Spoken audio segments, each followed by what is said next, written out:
भावानो, कोविडच्या काळामध्ये सोनू सूद भारताच्या लोकांसाठी मसिहा बनून आला होता. आता अक्षरशः बॉलिवूडला वाचवायसाठी तो मसिहा बनून आला आहे, फतेह सिंग बनून आला आहे. बोलूया फतेह पिक्चरबद्दल. खरोखर फतेह हा बॉलिवूडला वाचवणार आहे का?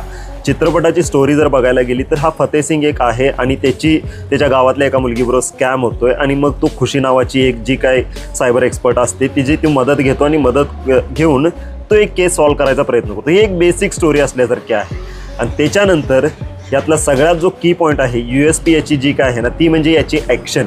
पॉझिटिव्ह बोलायला गेलं तर यातली जी काय ॲक्शन आहे ना, ती खरोखर म्हणजे तुम्हाला हॉलिवूड लेवलची वाटणार आहे. आणि जे काही एंट्री ज्या घेतलेत ना, सोनू सूदच्या ज्या काही एंट्री घेतलेत ना, जबरदस्त. तो इतका हँडसम वाटतो ना, म्हणजे मस्त. जो सूट बूट घालून त्याची जी ॲक्शन आहे ना, खरोखर म्हणजे मस्त वाटतं. त्याचा बॅकग्राऊंड स्कोर पण उत्तम आहे आणि यातली ॲक्शन कोरिओग्राफी.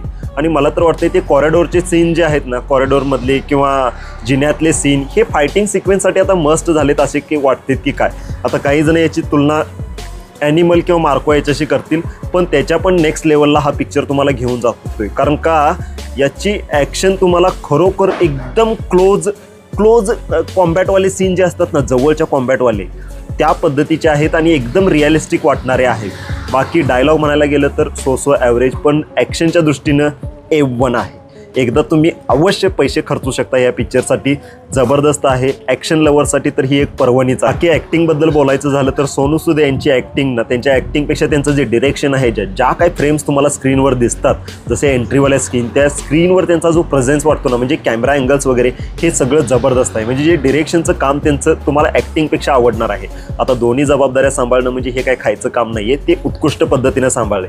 जॅकलिनला तुम्ही म्हणजे असून नसल्यासारखं तुम्ही म्हणू शकता. तिच्याऐवजी दुसरी कुणी जरी घेतली असती तरी चाललं असतं. हे तिनं पुन्हा एकदा प्रूव्ह केलं, म्हणजे त्यासाठी तिला मानला पाहिजे. म्हणजे ती आहे काय नाही काय, ती या जागी कोण पण चालते. बाकी मला निराश केलं ते म्हणजे नसरुद्दीन शाह यांच्या ॲक्टिंगने. म्हणजे एवढं काय या माणसाचं नाव आहे, पण तेवढी ॲक्टिंग त्यांना शोभली नाही. ते पिक्चर शेवट जसा येतोय ना, तिथंपर्यंत तुम्हाला वाटते की हा पूर्णच्या पूर्ण सोनू सूदच्या खांद्यावर, डोक्यावर, मनावर, एकट्याच्या जीवावर पिक्चर आहे. आणि इव्हन जेव्हा तुम्ही थिएटर सोडताय त्यावेळी तुम्हाला या पिक्चरमधलं काय लक्षात राहते तर सोनू सूद आणि सोनू सूदची ॲक्शन, इतकंच तुमच्या लक्षात राहते.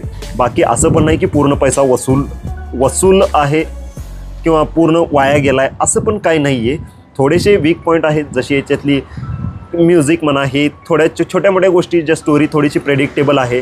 पण सोनू सूदसाठी एकदा अवश्य बघा हा पिक्चर.